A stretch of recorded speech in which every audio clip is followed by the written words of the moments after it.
سلام اس پر کہ اسرار محبت جس نے سمجھائے، سلام اس پر کہ جس نے زخم کھا کر پھول برسائے۔ اللهم صل على محمد وعلى آل محمد كما صليت على إبراهيم وعلى آل إبراهيم إنك حميد مجيد۔ اللهم بارك على محمد وعلى آل محمد كما باركت على إبراهيم وعلى آل إبراهيم إنك حميد مجيد۔ اعوذ باللہ من الشیطان الرجیم، بسم اللہ الرحمن الرحیم۔ آج ہم کلاس نمبر 13 پڑھیں گے، جس میں ہم مدنی دور کا 6واں سال پڑھنے جا رہے ہیں۔ گزشتہ سوالات کے جوابات آپ کے سامنے آ رہے ہیں اور آپ دیکھ سکتے ہیں کہ آپ نے کتنے جوابات ٹھیک دیے۔ پچھلے دفعہ ہم نے مدنی دور کا 5واں سال پڑھا تھا، جس میں ہم نے منافقین کا رویہ، اس کے نتائج کیا کیا ہوئے، کون کون سی سازشیں کی گئیں، کیا کیا فتنے پھیلائے گئے، واقعہ افک جس میں حضرت عائشہ رضی اللہ تعالی عنہا پر تہمت لگائی گئی، غزوہ احزاب، اور اس کے بعد بنو قریظہ سے نمٹا گیا، اور بہت سارے دیگر واقعات اور احکامات ہم نے پڑھے تھے۔ ایک سوال میں نے آپ سے پچھلی دفعہ کیا تھا کہ واقعہ افک کی روشنی میں اللہ تعالیٰ نے مسلمانوں کو خاص طور پہ سورہ نور میں کیا ہدایات کی ہیں، اور ہم نے اس پہ بہت بات بھی کی۔ اس کا خلاصہ میں یہاں رکھ دیتی ہوں۔ سب سے پہلے تو آغاز یہ ہوا کہ اللہ تعالیٰ نے واضح احکامات اور حدود نازل فرما دی، اور یہ آپشنل نہیں چھوڑا کہ تم لوگ چاہو تو ان پہ عمل کرو، بلکہ پہلے ہی کہہ دیا کہ یہ اللہ نے فرض کی ہے۔ اس میں قانونی، تعزیری، معاشرتی احکامات ہیں۔ دوسری بات یہ کہ یہ صاف صاف کہہ دیا کہ یہ اللہ کی حدود ہیں، ان کو تو قائم کرنا ہی ہے۔ اسلامی معاشرے میں یہ ضروری ہے کہ بلا رعایت جس نے جو جرم کیا ہو اس کو اس کی سزا دی جائے۔ ہاں، اس بات کا خیال رکھنا بہت ضروری ہے کہ کسی بھی پاک دامن پر اگر کوئی تہمت لگائی جاتی ہے اس کو ہلکا نہ لیا جائے، یہ کوئی چھوٹی بات نہیں ہے۔ جس نے جو حصہ لیا، اچھا لیا، روکا، وہیں پہ کہہ دیا کہ یہ نہیں ہو سکتا، دوسروں کو منع کیا، اپنے لیے اجر سمیٹا، اور جس نے بات آگے بڑھائی، ایک دوسرے کے کانوں میں ڈالی، بلا احتیاط تبصرے کیے، اس نے اپنے لیے گناہ سمیٹا۔ پھر مسلمانوں سے یہ سوال کیا گیا ہے کہ تم نے سنتے ہی کیوں نہیں کہا، تم نے کیوں نہیں اچھا گمان کیا کہ ایسا نہیں ہو سکتا، اور پھر تم ایک سے دوسرے کو کہتے چلے گئے۔ یہ بھی فرما دیا گیا کہ کوئی بھی شخص اگر کسی پہ الزام لگاتا ہے تو اس پر لازم ہے کہ وہ گواہ لے کر آئے۔ یہ کوئی آسان معمولی بات نہیں ہے کہ کسی کے کردار کے بارے میں جو چاہا کہہ دیا، اور ایک فرد نے تو کہا ہی تھا، زبانیں اس کو لے کے آگے چلتی چلی گئیں، اور پھر معاشرے میں فحاشی پھیلانے والوں کو شدید مذمت کی گئی کہ یہ شیطان کا کام ہے اور وہ چاہتا ہے کہ معاشرے میں فحاشی پھیلے۔ اس کے بعد ہم آتے ہیں ہمارے آج کے سبق کے اوپر۔ مدنی دور کا 6واں سال جو آج ہم پڑھیں گے، اس میں ہم کیا کیا دیکھیں گے؟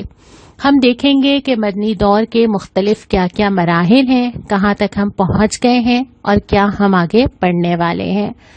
غزوہ احزاب تفصیل کے ساتھ ہم نے پچھلے ہفتے پڑھا۔ اس کے بعد کیا ہوا؟ صلح حدیبیہ کیا تھی؟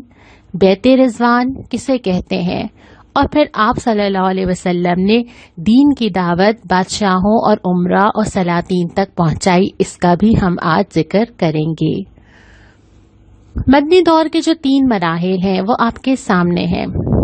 ہم نے مکہ کا دور پڑھا، مکمل آزمائشیں، ایک کے بعد ایک تشدد ہے، ظلم و ستم ہے، یہاں تک کہ اپنے شہر سے نکل جانا ہے۔ اس میں طائف کا سفر بھی آیا، اس میں ہجرت حبشہ بھی آئی، اس کے بعد مدینہ ہجرت ہوتی ہے۔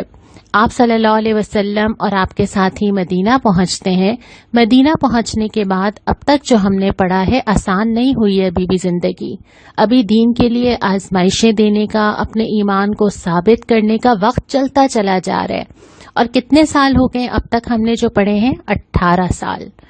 18 سال زندگی کا کتنا بڑا حصہ ہوتے ہیں نا. اللہ تعالیٰ نے اچھی طرح جانچ لیا، پرکھ لیا، ہر طرح کی آزمائش میں ڈالا، پھر جا کے جو ہے وہ تاریخ کروٹ لیتی ہے. لیکن انسان کو نہیں معلوم ہوتا کہ 2 سال ہوں گے، 4 سال ہوں گے، 10 ہوں گے یا 20 سال ہیں، یا اللہ تعالیٰ ہماری زندگی میں کتنے سال ہمیں آزماتا رہے گا اور پھر وقت بدلے گا. جو پہلا مرحلہ تھا جو ہم نے مکمل اب کر لیا ہے آج، یہ تقریباً 5 سے 6 سال کا تھا، جس میں ہجرت کے بعد پھر آپ نے سارا تسلسل دیکھا. غزوہ بدر بھی آئی، غزوہ احد بھی آئی، غزوہ احزاب بھی آئی، اور اب صلح حدیبیہ جو آج ہم پڑھیں گے. اس میں آزمائشیں ہیں، فتنے ہیں، پریشانیاں ہیں. اس کے بعد جو دوسرا مرحلہ شروع ہوگا وہ 2 سے 3 سال کا ہے. یہ صلح حدیبیہ سے شروع ہوتا ہے اور پھر فتح مکہ تک چلتا ہے.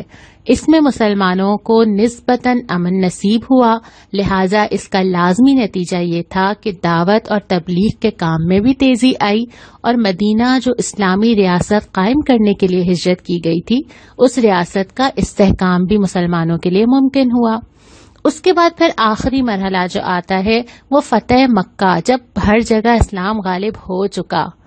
اس کے بعد جا کے پھر آپ صلی اللہ علیہ وسلم کے انتقال تک کا زمانہ ہے، جس میں لوگ بہت کثرت کے ساتھ آئے، بہت تیزی سے لوگ آتے چلے جاتے تھے، جو ہم انشاءاللہ آگے قرآن کے حوالے سے بھی پڑھیں گے کہ لوگ بہت زیادہ اسلام میں داخل ہوئے.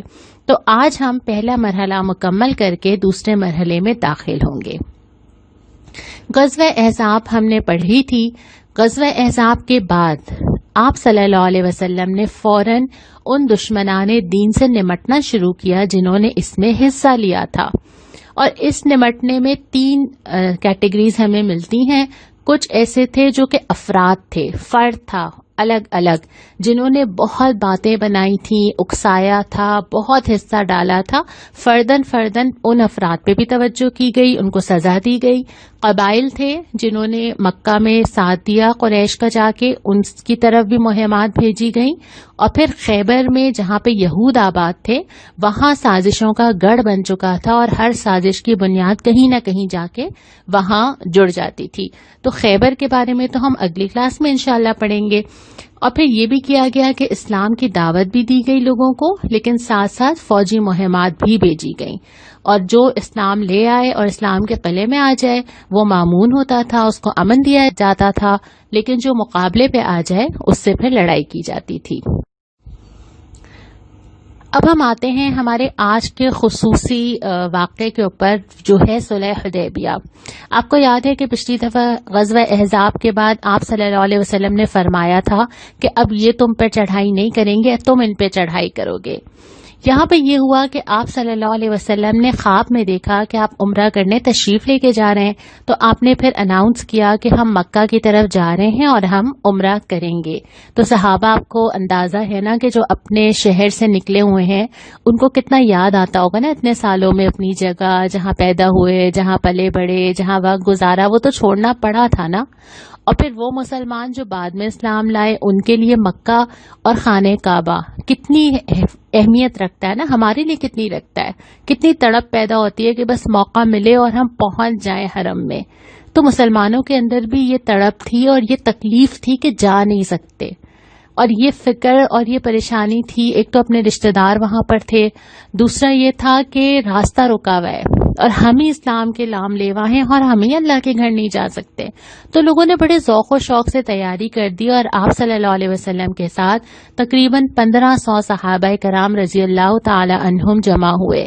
اور ساتھ بہت زیادہ کوئی ہتھیار نہیں لیا گیا، صرف سفر میں عرب کا رواج تھا کہ ایک تلوار رکھ لی، تو انہوں نے وہی ہتھیار ساتھ رکھا.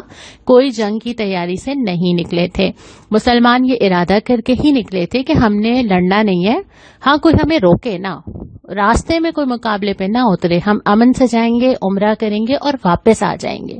لیکن قریش نے یہ فیصلہ کر لیا تھا کہ ہم اندر آنے نہیں دیں گے، اور انہوں نے انٹرنس پہ ہی ایک دستہ تعینات کر دیا تھا کہ ان کو انٹر نہیں ہونے دینا.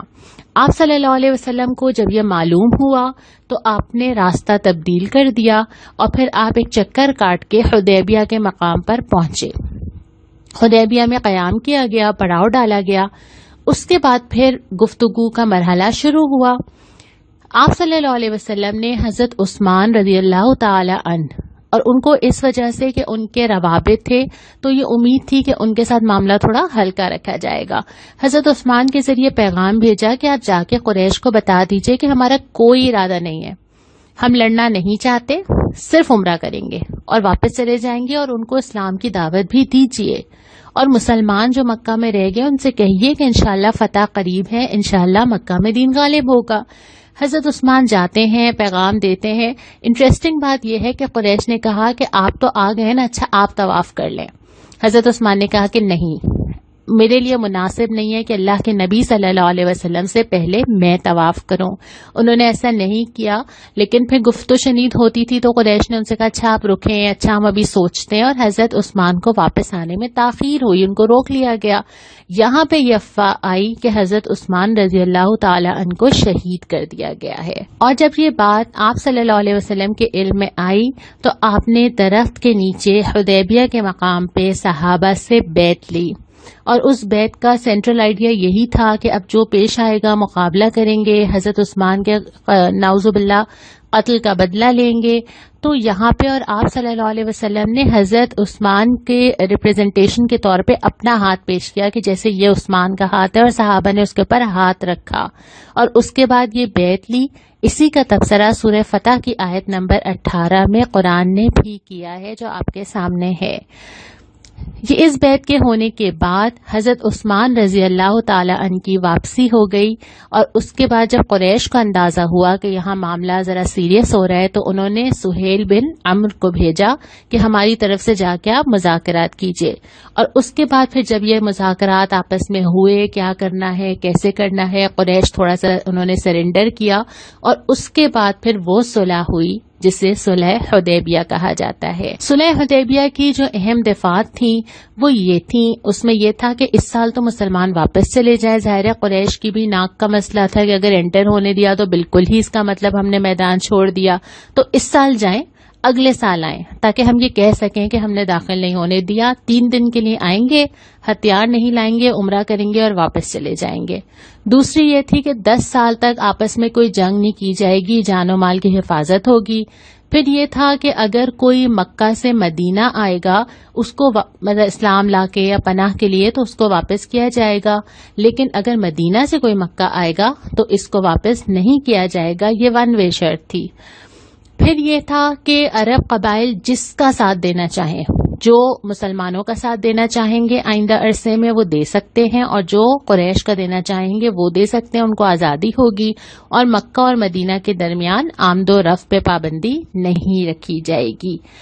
اب جب یہ صلح حدیبیہ ہوئی تو جب مسلمانوں کے علم میں آیا کہ اب تو ہمیں واپس جانا ہے، بڑی امیدوں سے نکلے تھے، احرام باندھا تھا، عمرہ کرنا تھا، کتنی دل پہ چوٹ پڑی ہوگی نا، ہمیں تو کسی کا ویزا نہ لگے، ہم نے ارادہ کیا ہو، کوئی بھی وجہ ہو، ابھی ان حالات میں جن لوگوں نے جانا تھا اور ویزے لیے ہوئے تھے لیکن فلائٹس کینسل ہوئیں، جو لوگ کسی بھی وجہ سے نہیں جاتے، جب آپ کوئی فیلنگ ہوتی ہے بلاوا نہیں تھا شاید، قسمت میں نہیں ہے شاید، دل کی کیسی کیفیت ہوتی ہے، اور وہ تو پورا مدینہ سے احرام پہن کے سفر کر کے مکہ تک پہنچے تھے، شدید رنج کا عالم تھا، اتنے اداس ہوئے کہ واپس چلے جائیں، بغیر طواف کے واپس چلے جائیں، ظاہر دل پہ بہت چوٹ لگی۔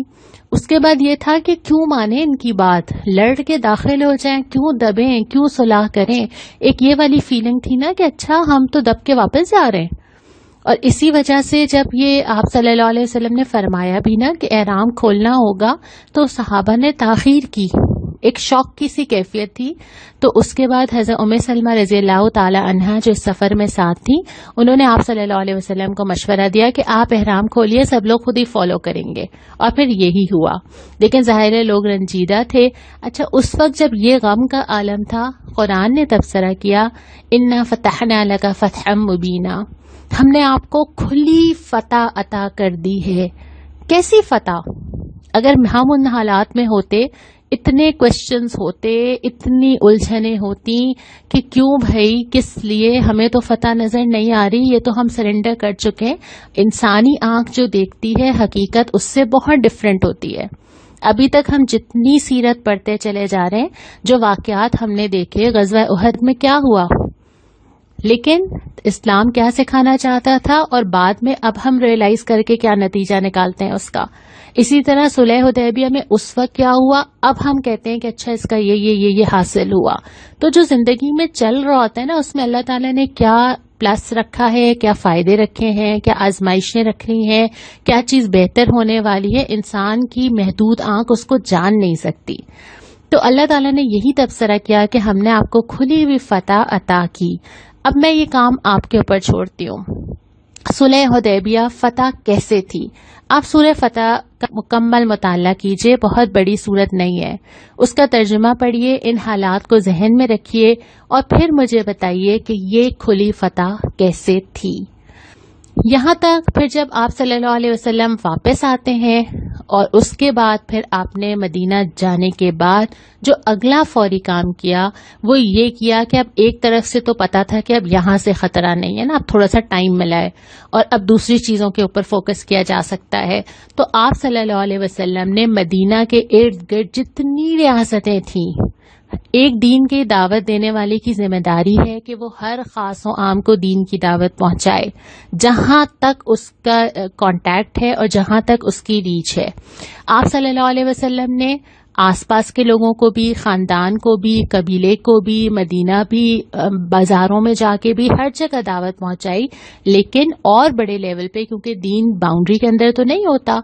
آپ صلی اللہ علیہ وسلم نے تمام بادشاہوں کو جو آس پاس تھے خط لکھے. کچھ نے رسپانس بہت اچھا دیا، آپ کے سامنے چارٹ آ رہا ہے، آپ دیکھ سکتے ہیں. کچھ نے بہت اچھا رسپانس دیا، اسلام لے آئے. کچھ ایسے تھے جنہوں نے ٹائم مانگا، کچھ ایسے تھے جو خاموش رہے، نہ ہاں نہ، اور کچھ ایسے تھے جنہوں نے پھر آگے سے ایسے کلمات کہے یا بدتمیزی کی یا برا رسپانس دیا.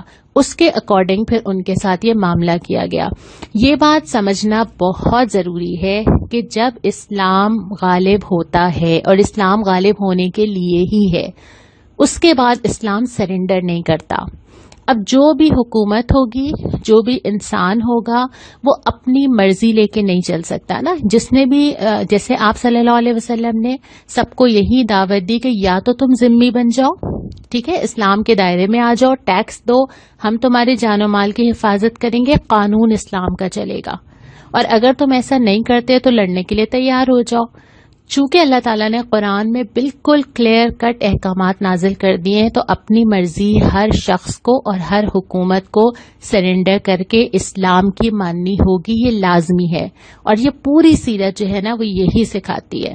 پرسنل لائف میں تو دین ہر ایک قائم کرتا، اپنے اپنے شہر میں رہتا، نہ کوئی کہہ رہا تھا کچھ، نہ کوئی پرابلم تھی. اصل میں تو سب کو بھی یہی پرابلم تھی، اور یہ ساری مشقت سیرت میں جو ہم پڑھتے چلے جا رہے ہیں یہ اسی لیے تو تھی کہ اسلام کو غالب کرنا ہر ایک پر فرض ہے، اپنی زندگی میں بھی اور اپنے دائرے میں جہاں تک بھی ہم پہنچ سکیں. اب آپ کے سامنے ایک محبت محسوس ہوتی ہے دیکھ کر آپ صلی اللہ علیہ وسلم کی طرف سے بھیجے گئے خطوط کے جو عکس ہمیں ملتے ہیں، جو ہمیں بہت ساری جگہوں پہ کتابوں میں نظر آتے ہیں. اس میں سے کچھ نمونے کے لیے ہیں میں نے کہ اس طرح کے خطوط جو ہیں وہ آپ صلی اللہ علیہ وسلم نے بھیجے. یہاں تک ہم اپنی آج کی اس کلاس کا اختتام کرتے ہیں. اگلی دفعہ انشاءاللہ تعالی ہم مدنی دور کے دوسرے مرحلے میں داخل ہوں گے، اور اب ہم پڑھیں گے کہ اسلام نے ایک نئی کروٹ کیسے لی. السلام علیکم ورحمۃ اللہ. اس پر کہ جس کے نام لے باہر زمانے میں بڑھا دیتے ہیں ٹکڑا سرفروشی کے فسانے میں.